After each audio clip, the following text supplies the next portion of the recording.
Bismillah walhamdulillah wassalatu wassalam ala rasulillah. Okay, welcome back here to the Arabic Reader.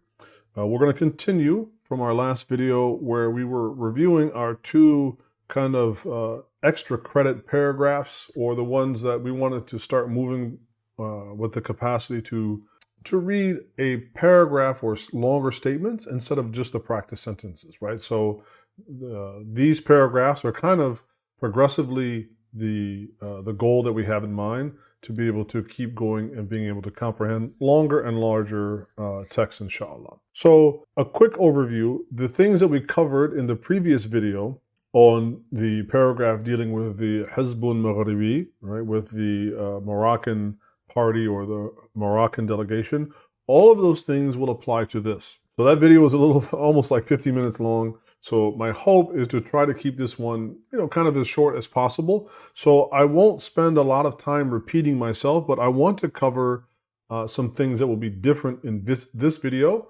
specifically that are both different and perhaps even a bit more advanced than that previous paragraph. Okay, so the title of our paragraph here is Al-Isti'dādu lil-Imtiḥān al-a'zami fil-ākhirati, which means the preparation for the greatest test in the hereafter. So this paragraph opens up with a new word for us. Now, it's probably a word we're all really familiar with, هذا.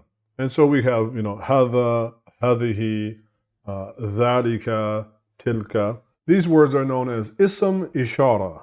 Ishara is the verbal noun from the verb ashara, and that means to point to or to indicate. So as you can guess, these types of nouns are going to point to or indicate a thing, and that's why we translate them generally into English as things like this or that. So we have هذا الامتحان الذي نتحدث عنه امتحان لشيء من أمور الدنيا.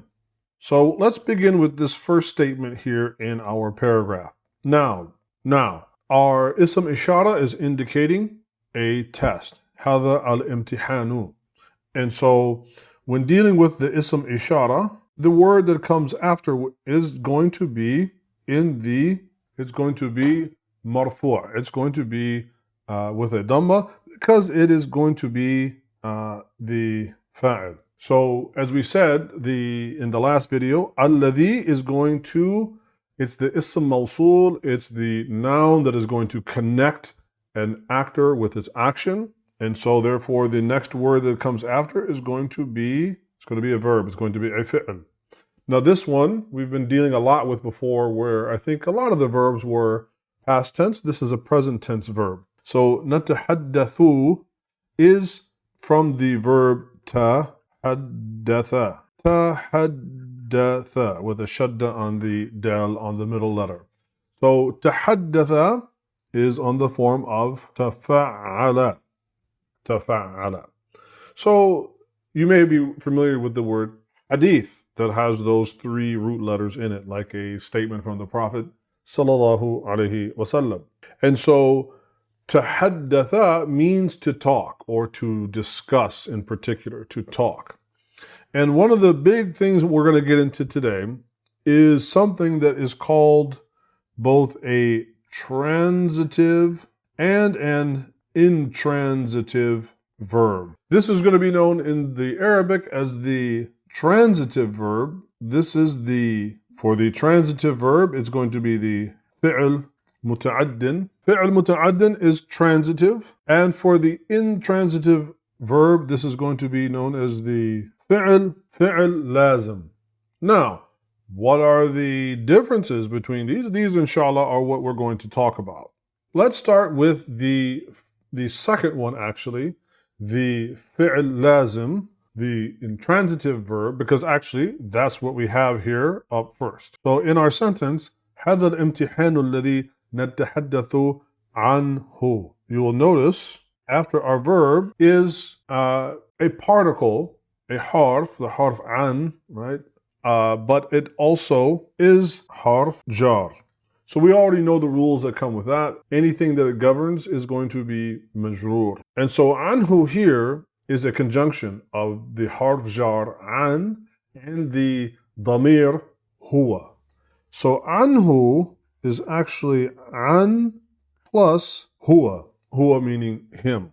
But we don't say an huwa. So in Arabic, we put these two together and we get anhu. Anhu. Now, the function here and the way that this will relate to the intransitive verb, right, the fi'l lazim, is that intransitive verbs lack the capacity to directly impact the object that they're going to be taking their action upon. So in the case of our action here of tahaddatha, the meaning, as we said, is to talk or to discuss. But as you even think in English, well, what are you talking about? Who are you talking to? So there's a hint, even in the English, that words like discuss or to talk are words that, or verbs more particularly, that require something in between them and what they are discussing or even with whom they are discussing. And so likewise in Arabic, the verb tahaddatha, right, tahaddatha is going to often take the preposition, as we would say, tahaddatha an. It's going to talk about. Talk about what? Now, the pronoun in an, in our case, anhu, the pronoun will depend upon the gender of what is being discussed. So if we look at our sentence, let's see if we can discover what that is. هذا الامتحان الذي نتحدث عنه. This is also a lesson in, just like our previous video, like following the action. How can we follow the action and the actor? So as we said, tahaddatha means to talk about, and we're talking about هذا الامتحان. We're talking about this test right here, or this test that's being introduced, which, or that, الذي نتحدث, we are doing the talk, because the noon in نتحدث here, the noon here means nahnu, or we are talking about. So what does this ha here, what is the ha of huwa, what is it pointing back to? It is pointing back to al-imtihan. It's as if we were saying, هذا الامتحان الذي نتحدث عن الامتحان.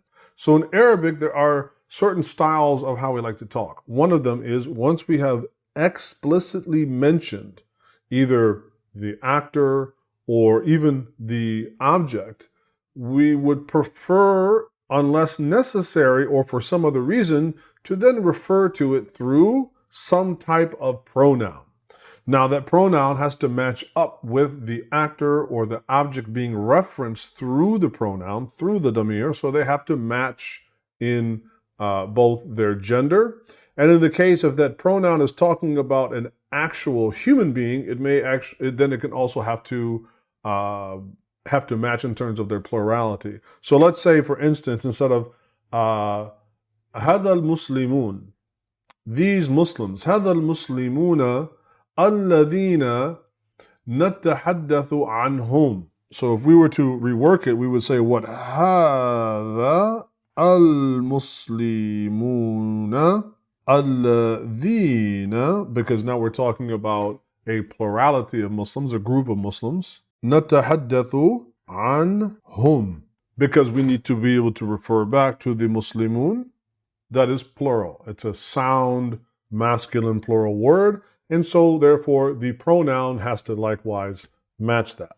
But as we said here, we have a case where what? The meaning of it is هذا الامتحان الذي نتحدث عن الامتحان.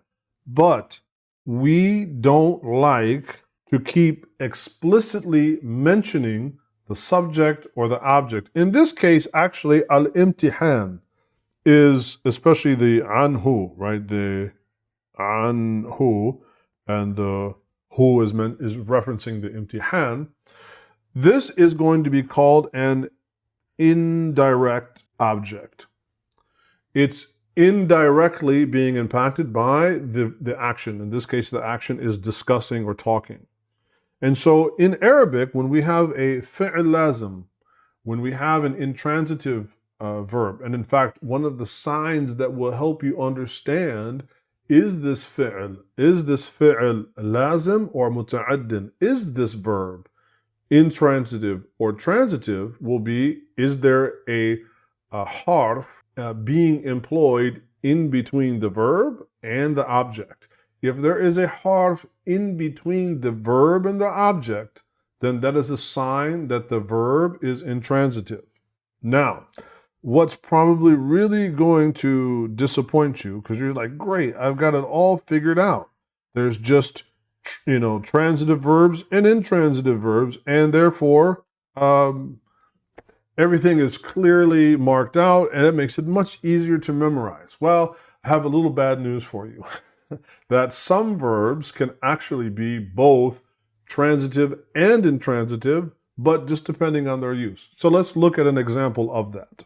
Let's take the verb raja'a. Raja'a means to return. If we want to raja'a ila makan, if we want to go back to a place, for instance, al-masjid, if we want to go back to the masjid, then we have to use the harf ila. So, raja'a ila al-masjid. Raja'a ila al-masjid. Because of the presence of the harf ila, which is harf jar, between raja'a and al-masjid, this is a sign and an indication that this verb is an intransitive verb. And this is helpful because we often associate verb and object as what? The last letter taking a, use another color here, fatha. We're accustomed to when a noun receives action, we're accustomed to that taking a fatha. And that's true if it is directly taking the action. But if it is indirectly taking the action, then its i'rab will depend on, well, what is governing that word. So in our case, the harf of ila is going to govern masjid, and so the normative rule of huruf al-jar will govern that word, and the i'rab on the word will be a kasra. So ila al-masjidi. Now, as we said, sometimes the very same verb can be in one context intransitive, like we have here. But there's another case where it can actually be a transitive verb, meaning that it doesn't require any harf, and it can directly impact the noun. So let's go back again. Raja'a al-kitab ila al-masjid. So raja'a al-kitab ila al-masjid. In this case, there is no harf between raja'a, the verb, and al-kitab, the noun. So in this case, the meaning would be what? He returned the book to the masjid. So being that raja'a in this case absolutely can impact the noun directly, it takes our fatha. So when you see a verb and there is a harf in between them, this is the alama, or this is the sign of what? Lazim, fi'l lazim. If it's a harf in between, this is a sign of an intransitive verb, and therefore understand that the indirect object may be governed by other things like a harf jar. Whereas if you don't see that, and generally you can, in most cases, there cannot be an implied harf, right? In most cases, there cannot be an implied harf. The harf has to be explicitly stated. So you generally won't have those issues in terms of any exception to this. This will be covered obviously much further down the road. So now going back to our statement, هذا الامتحان الذي نتحدث عنه. Now we can understand that the anhu is acting on behalf of تحدث, and it is referencing al-imtihan. Imtihan, as we said, is what? It is mudhakkar, and therefore the damir of in anhu has to match that. Now we're going to state the imtihan again. So this test that we're talking about is a test. Here's another example of some of the small intricacies and differences in syntax and grammatical structure between the Arabic and English language, particularly when it comes to the use of is, the be in English, the verbs for to be. So in Arabic, we have two types of sentences. There's the jumla fi'liya and jumla ismiya. So we have a jumla fi'liya. By the way, fi'liya here with the shadda would be what we talked about last time as the nisba. And so it's the relative adjective. So a jumlatun fi'liyatun and a jumlatun ismiyatun. So as you can probably guess, we have a verbal sentence, and then we also have a nominative or a noun sentence. So in the differences between English and Arabic, sometimes a sentence that in English is technically a verbal sentence will actually be a noun or nominative sentence in Arabic. And so quite often, especially in sentences where we're going to say something is something, in English we have to use the verb is, whereas in Arabic we don't have to use a word like kana or yakunu. We can just use two nouns. So for instance, Marc imam, Marc imamun. Marc is an imam. Where in English we have to say Marc is an imam. We have to use the verb is. And so in English this is a verbal sentence, but in the Arabic this is actually a nominative sentence. And so this is exactly the case that we have here. هذا الامتحان الذي نتحدث عنه امتحان. امتحان, a test. And so really what we have here is a test. Where are these coming from? One, as we said, we have to sometimes add words in the Arabic in order to make, or rather in our English translation of Arabic, to make them make sense. Otherwise, they sound awkward. Secondly, the tanween here. What does tanween represent? It represents a noun that is in a state of being indefinite, right? It's not the test, but rather it is a test. So if we go back to the beginning of our statement, هذا al-imtihan, right? So our statement here in the beginning, the word imtihan is actually ta'rif. It is definitive because it has the alif and lam on it. So هذا al-imtihanu. This is this test, right? Not just any test, but this test. And then describing this test, talking about it, we say that it is a test. Imtihanun. So that tanween, sometimes we just think, well, tanween, what is tanween, right? When you have either the two fathas, the two dammas, the two kasras on a word, or even those words that are like mamnu' min as-sarf, we'll get to that later, those words that don't take a tanween but can still be indefinite.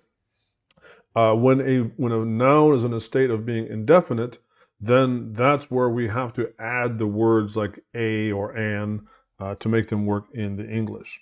So the imtihan, it is what? Imtihanun li. Li is harf jar. And so it's going to govern the word shay'un and make it shay'in. It is a thing. It is something. In fact, you could say li shay'in in this context would be better translated as it is something versus a thing, even though we just got through talking about how you have the a. But again, you do have to play with the words a little bit in order to get them to make sense in English. And so the test that we're talking about, it is a test for something, li shay'in, for something, min, harf jar, going to impact our word here, li umur dunya, for the affairs or related to the affairs of this life. So the other part that we also want to look at here that is sort of unique to this paragraph, and that's a little bit more advanced than the previous one, is the use of a lot of pronouns and also the demonstrative nouns like hada, hadhihi, and so on. They're used a lot extensively, not only in this paragraph, but just in the Arabic text themselves. And so that can make it a little bit challenging for the beginning student, again, to follow the action and the actor.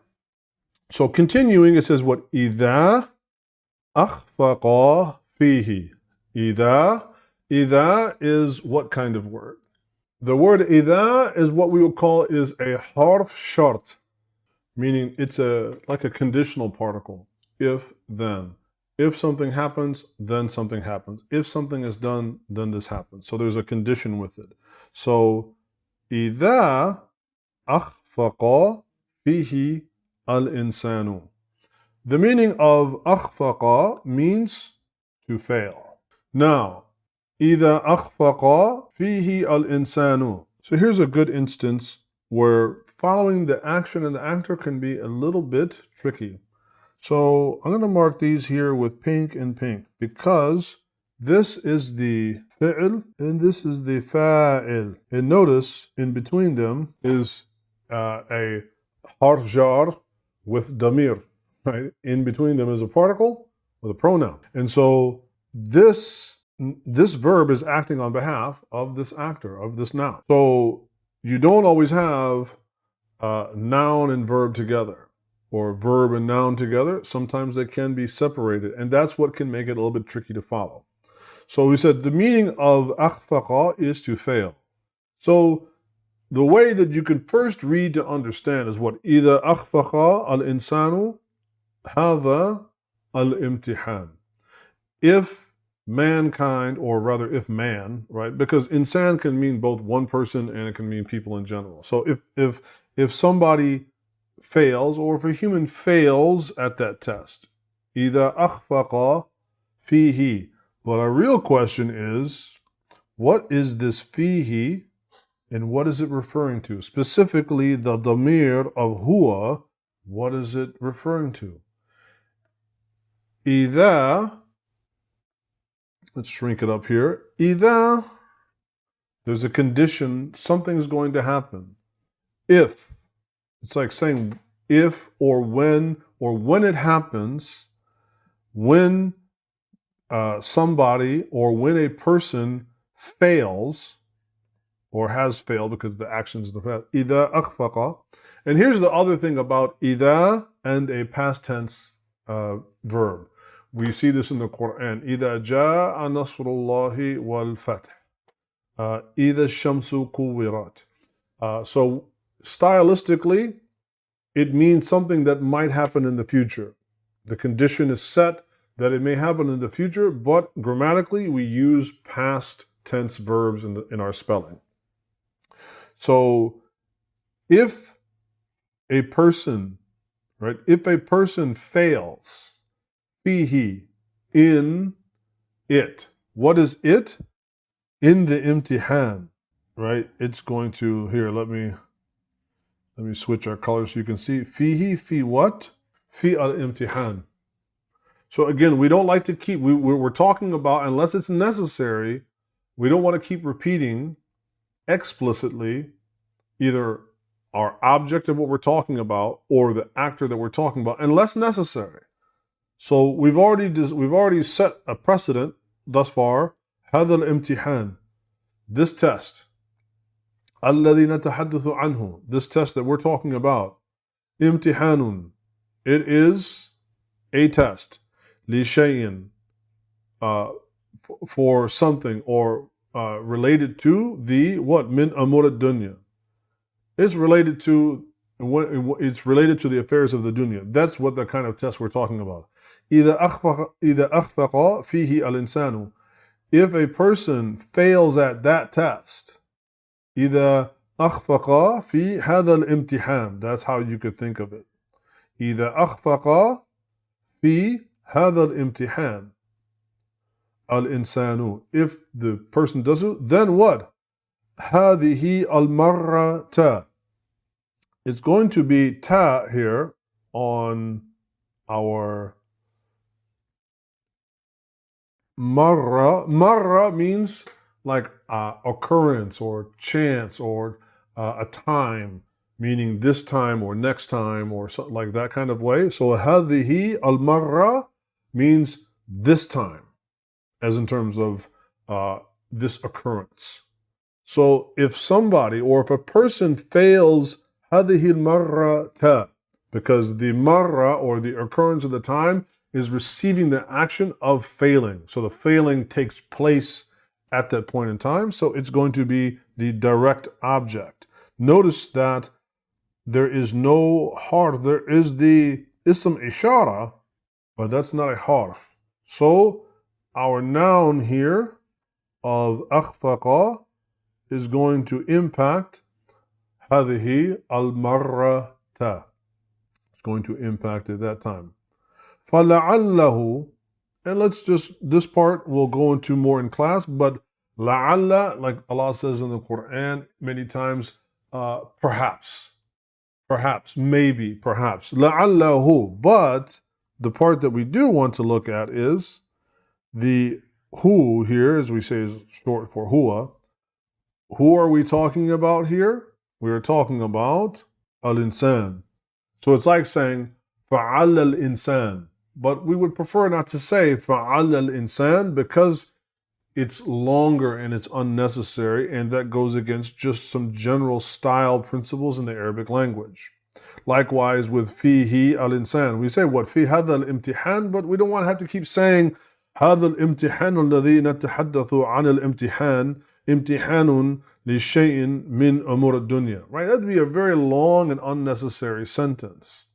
إذا أخفق في الامتحان الإنسان هذه المرة فلعل الإنسان يتحج. As you can see, this becomes really clumsy and awkward and completely unnecessary. So a much more kind of terse or economic and eloquent way of speaking is to state explicitly when necessary either actors or objects, and then when we're still talking about them, then we just refer back to them through pronouns, through dama'ir. So إذا أخفق فيه الإنسان هذه المرة فلعله يعني فعل الإنسان ينجح في المرة. So we already know that this is going to be what? A harf jar. And so we're going to have our kasra there. And marra, we've already discussed the meaning of marra. And then this marra is marra al-thaniyati, the second time. So if somebody fails at a test in this life, then perhaps then next time they will be able to be successful. So yanjahu is nahaja, means to be successful. So yanjahu man, who's going to be doing this, who's going to be doing the action of success? Al-insan. So fa'allahu fala'alla al-insanu yanjahu. But again, we don't need to keep mentioning the word al-insan. We can just refer to insan through the damir of huwa and the suffix of hu, and it just makes it very nice. But this is a trick for us to be able to learn as we progress through our reading. Lakin, you've probably heard of the words lakin or walakin. Lakin, however, huna. So we have huna and we have hunak. Huna and hunak. Huna and hunak. Huna is here and hunak is over there. Huna imtihanun a'adamu minhu. Once again, we're going to have this pronoun referencing thing going on. So huna here, imtihanun, is a test. Is a test. Right, imtihanun, because there's no sign of ta'rif and there's no idafa going on here. There's no noun-noun conjunction. So here is a test. A'adamu minhu. So azim, our word here, you may have seen in the Quran the word azim, which means great, like Allah Ta'ala is al-azim. And so to make it the superlative, especially for comparisons, we make it a'adam, a'adamu, a'adam. We make it a'adam, just like we have kabir and akbar, akbaru. And so this common form, as you can guess, is what? The form of af'al, يفعل. That's the superlative form. So you take something على الوزن فعيل, something on the form of kabir, or صغير, or عظيم, or kareem, or hakim, and we would make them أحكم, أحكموا, and أكرموا, and أشرفوا, and أعدموا. So هذا امتحان, this is a test. أعدموا منه. ولكن though, but however, this test, however, here is a test. However, لكن هنا, here is what? امتحان. However, here is a test. أعدم منه.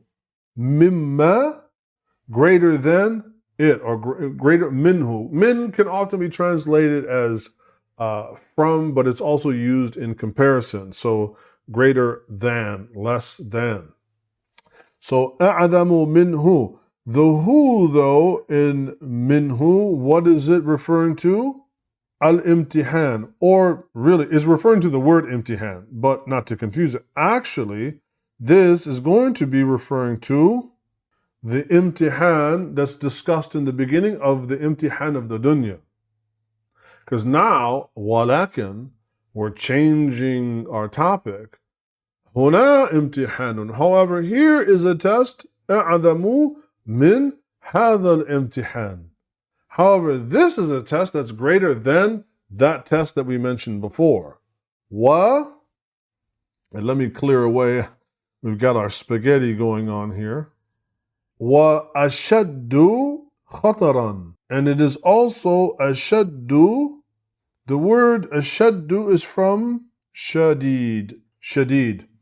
The word shadid has a del that repeats twice. So its root letters are sheen, del, and del. So when we want to say that something is severe, then we say shadid. But when we want to make our af'al form, when we want to make our superlative form, we remain with, we essentially concatenate the two repeating letters, and we put a shadda over it. Instead of saying a'damu, we don't say ashdadu, we say ashaddu. Ashaddu. And so you have words, for instance, like qalil. Qalil, right, meaning a little bit.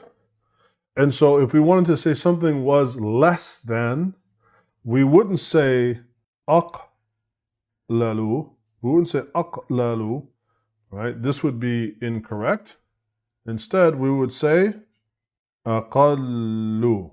So like, for instance, aqallu minhu. That's what we would say. So the other difference here between a'adamu minhu is that when you want to make the comparison and you use minhu, then we're going to remain in the state of marfu'. But when we want to make it directly impacting another noun, in this case, khatar. So if it is more severe, and we want to say that that is going to be an adjective, right? Because we said sifa is just a type of noun. So in this case, the word khatar is going to function as an adjective, then it will become mansub. So likewise, if we were going to say, so the meaning of ashaddu khataran, it is what? It is more severely dangerous. It is more severe in danger.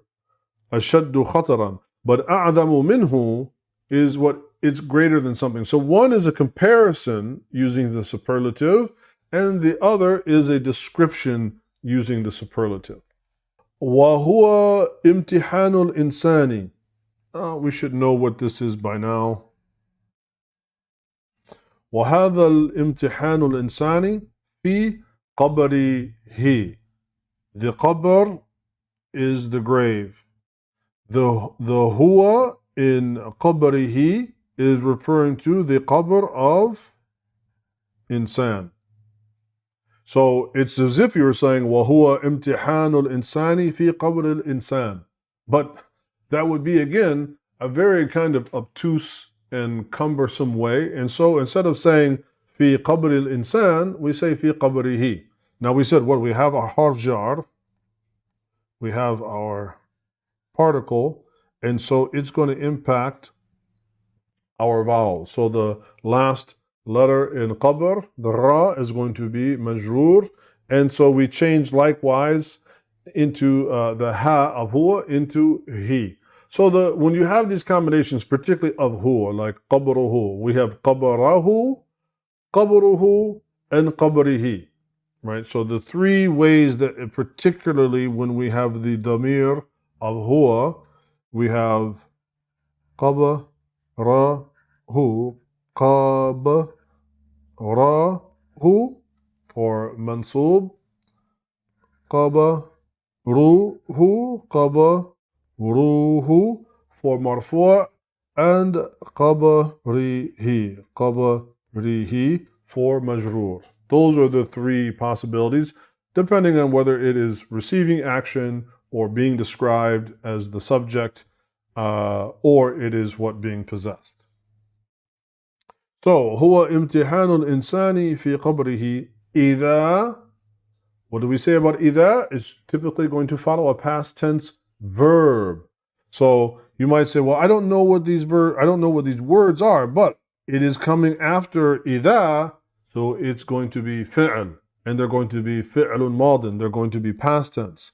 So I've given you a few of the marks. We have a shadda over our fa, and so we have the verbs of dafana and tawalla.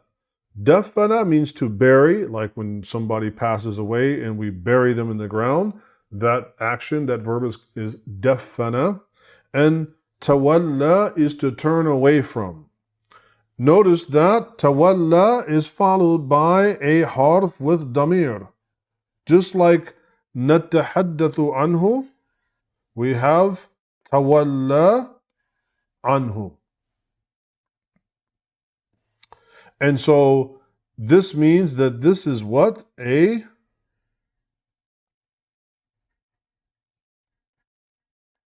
fi'l lazim is going to be an intransitive verb.